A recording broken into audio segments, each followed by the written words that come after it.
Okay, Montgomery students here, just a little handout that I gave you last week, just a little run through of how you could strum that. Some of the ways you can strum it many different ways, but if you want to just get it down very slowly, you pretty much have to have a 1 and 2 and 3, and you can, baby used to stay out all night long, 2 and then done me wrong, 2, 3, hurt my eyes open, that's no lie, tables turned and now it's her turn to cry. And you can hear I'm emphasizing that offbeat, 1 and 2 and 3 and 4 and 1 and 2. So a little more with it. Well, baby used to stay out all night long.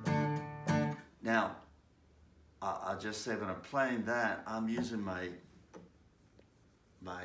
hand here to come down on those strings and choke them off. Gives it a more interesting sound than, which is kind of glaring. Well, baby used to stay out all night long. And you can practice that. That'll take some practice, but you want to start off with just playing. Well, baby used to stay out all night long. And that's just 1 and 2 and 3 and 4, and so I'm hitting that second beat on. I'm emphasizing that. Emphasis is extremely important as you go along, and more I or any teacher that you have is going to talk about phrasing, how you phrase. You can play the same notes and they sound completely different depending on how you play them, and that's called phrasing. You want to always be thinking of that. Remember, you're the composer. You pick the guitar up, you're the composer. So you want to make that sound as interesting as you can based on where you are as a guitarist too. You have limits right now. You're just starting off. But you still want to be thinking, how can I make this sound better? So it's that's 1 and 2, 1 and 2 and 3, and that's choked off. Here it is.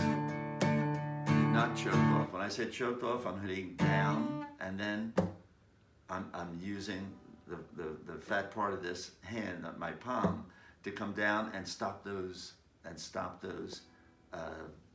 strings from vibrating and sounding. So that's just.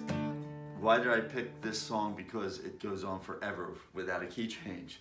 You know, it's just a D. It's just a D chord. It's just, well, baby used to stay out all night long, made me cry, she done me wrong, she hurt my eyes open, that's no lie. I haven't changed the chord at all.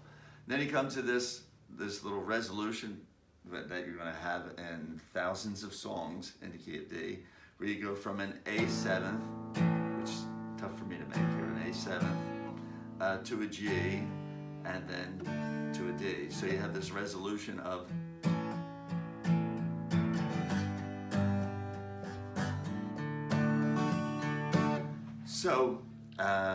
that because tables turned and now it's her turn to cry, because I A7th used to love her, but it's all over now. And I'm doing the same thing there, but when you come to this, you might, as the arranger, I'm saying composer, excuse me, I mean arranger. When you get to this point with the A7th, you might want to change that up, since you've had measure after measure of this very same thing. Well, baby used to stay out, when you get to that A7th, 'cause I used to love. See, now I'm going 1, 2, and 3, and 4, and 1. But it's all over now. And it can come right back to this, which is just 1 and 2 and 3. Because I 1, 2, and 3, and 4, and 2 love her, 2 and 3, and 4, 1, 2, and 3, and 4, and 1, 2, and 3, and 4, and D. 1 and 2 and 3. just an idea. You're the arranger. You can do that any way you want. But here's a song that's a good one to practice it changing within the song. That is another thing that people seem to think you just have to strum it one way throughout the whole song. No, that gets very boring. You actually want to alter that, and you can see how that picks that song up at that point when I start to strum differently. It gives more energy to the song. So that's how you would count it. 1 and 2 and 3, and it's all down strums. 2 and 3 and you hear that's different when I do all down strums that way than going 1, which is kind of that polka feel. Right? It's a different emphasis. This gives it. And if you want to go 1, 2, and now you're going to hit it on the way up, or 1 and as we count it. 1. Now I'm hitting going down, down, up, down, down, up, down. Where baby used to stay out all night long. Down, down, up, down, down, up, down, up. And then you get to this portion. We used to love 1, 2, and 3, and 4, and 1, 2, and 3, and 4, and 1, 2, 3, 4, 1, 2, and 1, and a 2, and a 3, and because I used 2 and 3 and 4 and 1, 2, and 3 and 4 and see. And now I'm strumming this part 1, 2, and 3 and 4 and just playing around with these little combinations that you can get from that arrow.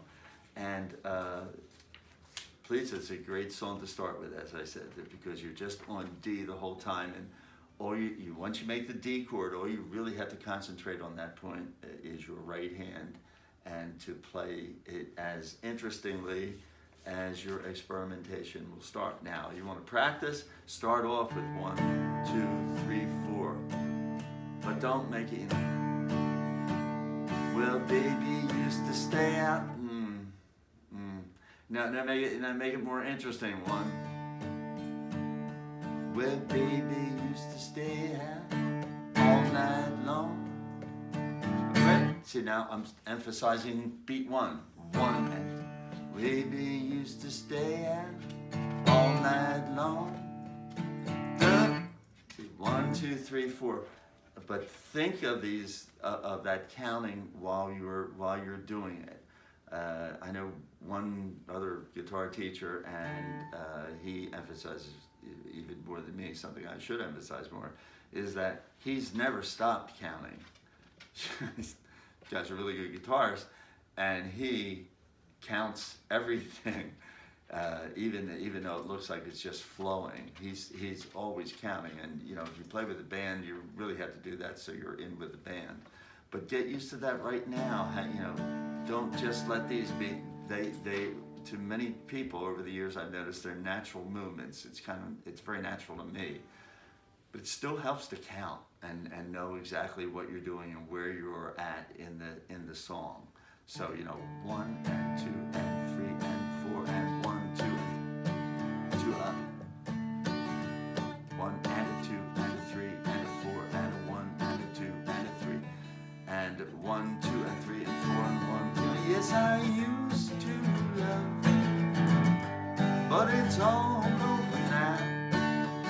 So, any questions that you have, hit me with an email, and we'll talk about it on Monday and roll through some of these things. Okay, have a great weekend and keep playing the guitar.